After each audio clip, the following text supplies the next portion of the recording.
युक्रेनवर निर्णायक हल्ले करण्याच्या इराद्याने युद्धाला आकार देण्याच्या प्रयत्नात असलेल्या रशियालाच एक मोठा दणका बसलाय। रशियाच्या स्मोलेन्स्क या परिसरामध्ये तेल वाहून नेणाऱ्या एका ट्रेनला ट्रकची धडक बसली आणि या अपघातात या गाडीचे तब्बल 18 डबे रुळांवरून घसरले। इतकंच नाही तर या डब्यांना तात्काळ आगही लागली। त्यामुळे रशियाला मोठा फटका बसलेला आहे। या अपघातामध्ये एकाचा मृत्यूही झालेला आहे तर तेलही जळून खाक झालेलं आहे। पाहूया या अपघाताचा नेमका रशियाला कसा फटका बसू शकतो ते।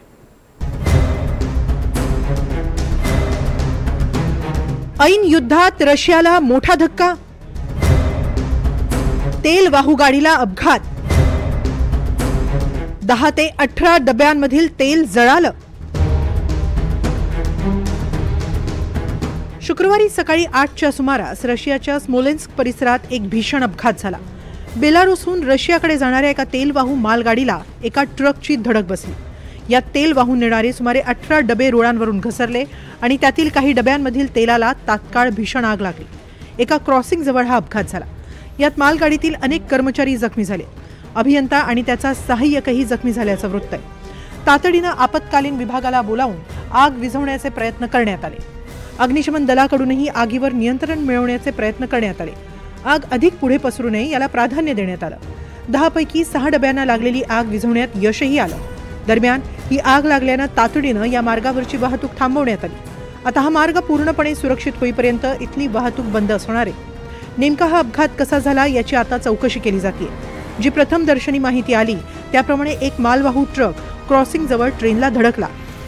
ड्रायव्हरच्या ही बाब लक्षात येईपर्यंत बराच उशीर झाला होता। त्यानं करकचून ब्रेकही दाबले, मात्र तोपर्यंत धडक बसलीच आणि 18 डबे रुळांवरून घसरले। ट्रक ड्रायव्हरही यात जखमी झाला।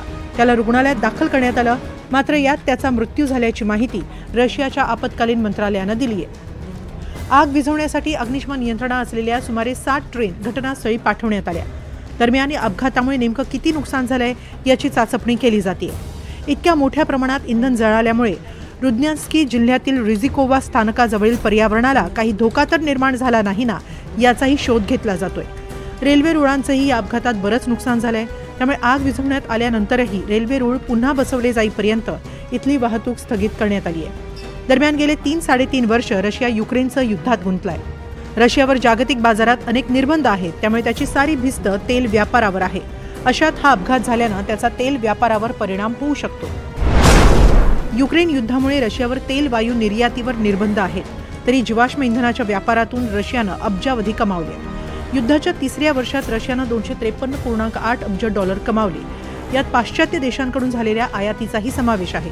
युद्ध सुरू झाल्यापासून तेल वायू निर्यातीतून रशियानं 88.117 लाख कोटी रुपये कमावले असा एक गुप्तचर अहवाल सांगतो।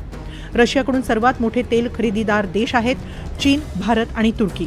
तर युरोपीय देशांनीही रशियाकडून तेल खरेदी केल्याचं सांगितलं जात आहे। 2024 मध्ये युरोपीय देशांनी रशियाकडून 21.9 अब्ज युरोचं तेल खरेदी केलं असा एक अहवाल सांगतो।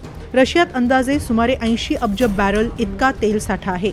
जागतिक तेल साठ्यापैकी हा एक मोठा हिस्सा मानला जातो। रशिया जगातील 3ऱ्या क्रमांकाचा सर्वात मोठा तेल उत्पादक देश आहे।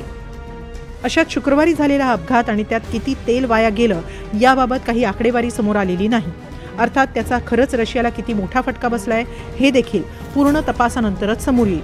मात्र ज्याप्रमाणे हा अपघात झालाय त्यामागे काही घातपात तर नाही ना याही अनुषंगानं तपास केला जाऊ शकतो। Bureau report, NDTV Marathi.